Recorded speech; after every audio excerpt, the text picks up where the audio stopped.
Well, I think I said it in the press release and on the Fox and Friends. I knew this guy was dangerous. I could tell. And growing up around the streets of New York in the 60s, 70s, I know bad when I see it. So rather than just turn and keep walking, I said, let me just go and watch this guy for a little bit. And then as soon as I was there, I didn't even look at him. I was just standing in front of the Hilton looking straight ahead, and he screamed at me, and I don't turn, and he keeps screaming. And then finally, when I saw him walking towards me, I turned. Still didn't say a word, just watching, and then the knife came out, and he went like this, and then charged at me. So it was it was frightening. And then I ran, got to the lobby. Before I walked in, he was turned around and was walking away, and that's when I called the sheriff, and I went out to the sidewalk to engage him to keep him in the area, because I knew that someone was going to be severely injured, if not killed, that night in the streets of Albany. Now, this individual, had been deported in 2010. I'm not going to say what the crime was, because it's horrific, but it's of moral turpitude, and you can look that one up. So he comes back in 2021 under the open borders policy, and then has a crime spree spanning 4 states, because during that 4-year period, if any illegal alien was in the country, the locals were told to stand down and don't cooperate with ICE. So victim after victim after victim after victim after victim after victim, and then me. And I made sure that I didn't know he was illegal, by the way, at the time, of course, but it turned out he was.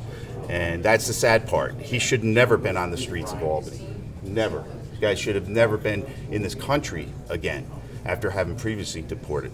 So my office had to recuse itself from prosecuting for the reentry into this country illegally, but it will be prosecuted in the Southern District of New York, and I fully expect that this individual will be sent to that hellhole prison in El Salvador to serve his time.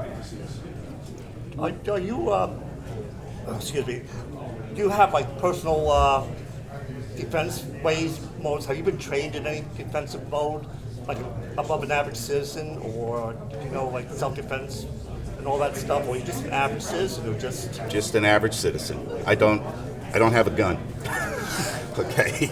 I'm an average citizen, but look, I've been around long enough to understand. I grew up. My father was a police detective during the bad times in New York. I went, been in Manhattan, been everywhere. I've seen the worst of the worst. So you know how to handle yourself when you know how to look around and you know where trouble is. And in this case, I wanted to make sure no one else got hurt that night.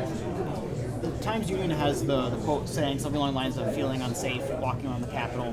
I've talked to Sheriff Apple, I've talked to DA Lee Kinlan about just keeping the police force up to date. We're down 59 officers in Albany.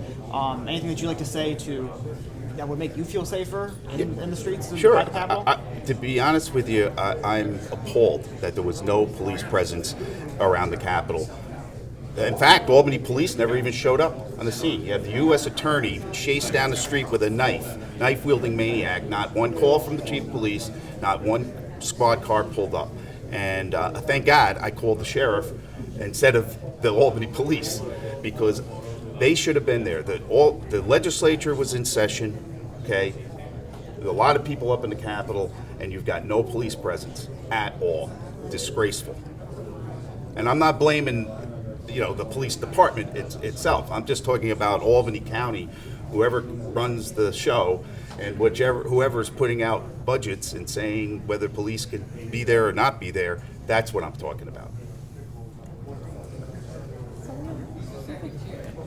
You're welcome. Thank you, sir. You're welcome.